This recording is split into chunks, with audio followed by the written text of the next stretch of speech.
ஆண் நண்பரோடு பேசிக் கொண்டிருந்த கல்லூரி மாணவியை கடத்திச் சென்று கூட்டு பாலியல் வன்கொடுமை செய்துள்ள சம்பவம் ஒட்டுமொத்த தமிழகத்தையும் அதிர்ச்சியில் உறைய வைத்திருக்கிறது.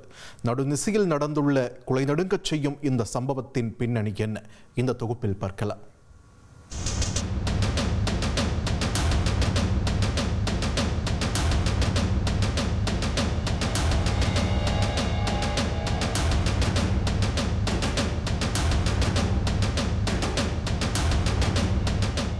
முதலாம் ஆண்டு கல்லூரி மாணவிக்கு கூட்டு பாலியல் வன்கொடுமை என்கிற செய்திதான் தற்பொழுது ஒட்டுமொத்த தமிழகத்தையும் உலுக்கி போட்டிருக்கிறது.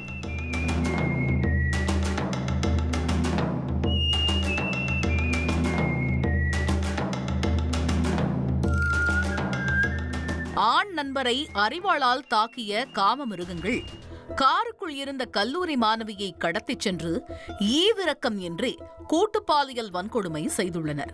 நடுநிசியில் கடத்திச் செல்லப்பட்ட மாணவியை காவல்துறையினர் தேடி வந்த நிலையில் அவர் விடியும் போது அரை நிர்வாண கோலத்தில் மீட்கப்பட்டிருக்கிறார். முழு குற்ற பின்னணியையும் அறிய விசாரணையை தொடங்கினோம்.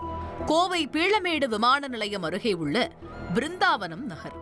ஞாயிற்றுக்கிழமை இரவு 10 மணி அளவில் தனியார் கல்லூரியில் முதலாம் ஆண்டு படித்து வந்த கல்லூரி மாணவி ஒருவர் அவரின் ஆண் நண்பரோடு காரில் அமர்ந்து பேசிக் கொண்டிருந்துள்ளார். அப்போது அங்கு திடீரென வந்த 3 பேர் கொண்ட மர்ம கும்பல் காரில் இருந்த நண்பர்களை சுற்றி வளைத்து மாணவியிடம் தவறாக நடந்து கொள்ள முயற்சித்துள்ளனர். இதனை பார்த்து கொதித்து போன மாணவியின் ஆண் நண்பர் அந்த மர்ம கும்பலை கண்டித்ததாக தெரிகிறது. இதனால் மேலும் கோபமடைந்த காம மிருகங்கள் அவர்கள் மறைத்து வைத்திருந்த அரிவாளால் ஆண் நண்பரை வெட்டிவிட்டு காருக்குள் இருந்த கல்லூரி மாணவியை கடத்தி சென்றுள்ளனர். படுகாயமடைந்த ஆண் நண்பர் உடனடியாக காவல் நிலையத்திற்கு தகவல் கொடுத்துள்ளார்.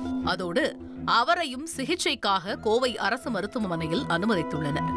கடத்திச் செல்லப்பட்ட மாணவிக்கு என்ன ஆனதோ என்கிற பதற்றத்தோடு போலீஸ் விசாரணை வேகமெடுத்திருக்கிறது. அப்பகுதியில் பொருத்தப்பட்டிருந்த சிசிடிவி கேமரா பதிவுகளை அலசி ஆராய்ந்துள்ளனர். இரவு வெகு நேரமாக மாணவியை தேடி வந்த நிலையில் பொழுது விடியும் போது அந்த கல்லூரி மாணவி ஒரு முட்புதருக்குள் அரை நிர்வாண கோலத்தில் கிடப்பதை பார்த்து அதிர்ந்து போயுள்ளனர். தற்பொழுது பாதிக்கப்பட்ட மாணவிக்கு தனியார் மருத்துவமனையில் தீவிர சிகிச்சை அளிக்கப்பட்டு வருகிறது. தகவல் அறிந்து மருத்துவமனைக்கு விரைந்து வந்த காவல்துறை உயரதிகாரிகள் மாணவியிடம் விசாரணை மேற்கொண்டு குற்றவாளிகள் தொடர்பான தகவல்களை சேகரித்துள்ளனர்.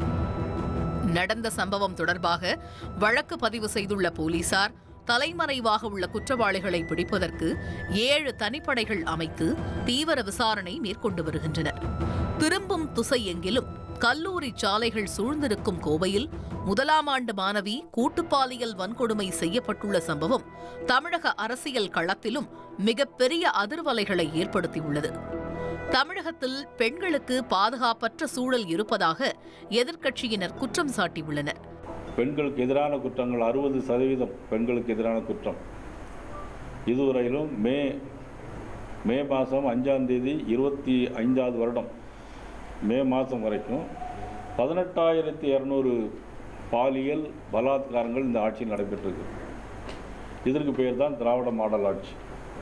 கோயம்புத்தூர் 2017வது வருடம் இந்தியாவிலேயே பெண்களுக்கு பாதுகாப்பான நகரம் என்கின்ற இடத்தை வைத்திருந்த ஒரு கோவை இன்றைக்கு ஏதோ கிராமப்புறத்தில் அல்ல, யாரோ ஆள் அரவமற்ற பகுதியில் அல்ல, சர்வதேச விமான நிலையத்திற்கு அருகிலேயே இந்த மாதிரி ஒரு சம்பவம் நடந்திருப்பது அப்படிங்கிறது மிகப்பெரிய அதிர்ச்சிக்குரிய விஷயமா பார்க்குறோம். ஏனென்றால் கோவை தொழில் வாய்ப்புகள் அதிகமாக இருக்கக்கூடிய பகுதி மட்டுமல்ல, பல்வேறு மாநிலங்களை சார்ந்த பல்வேறு நகரங்களை சார்ந்தவர்கள் எல்லாம் கூட தங்கள் பெண் குழந்தைகளை படிப்பதற்கும் வேலை செய்வதற்கும் நம்பிக்கையாக பயமில்லாமல் அனுப்பி வைக்கக்கூடிய ஒரு கோவை மாவட்டத்தில் இந்த மாதிரி ஒரு சம்பவம் நடைபெற்றிருக்கிறது என்றால் எந்த அளவிற்கு இந்த பகுதியின் மீது அக்கறை இல்லாமல் திமுக அரசு செயல்பட்டு கொண்டிருக்கிறது என்பதற்கு இது ஒரு உதாரணம்.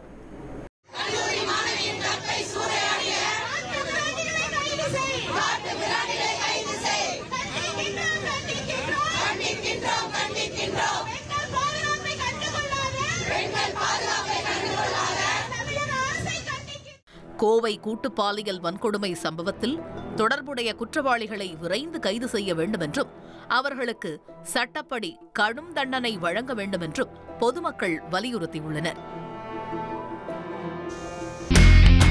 இனி செல்லும் இடமெல்லாம் செய்தி. தந்தி டிவியின் வாட்ஸ்அப் சேனலை ஃபாலோ பண்ணினா செல்ல இருக்கும் இடமெல்லாம் செய்தி. இதோ QR கோட் இப்பவே ஸ்கேன் பண்ணுங்க, ஃபாலோ பண்ணுங்க.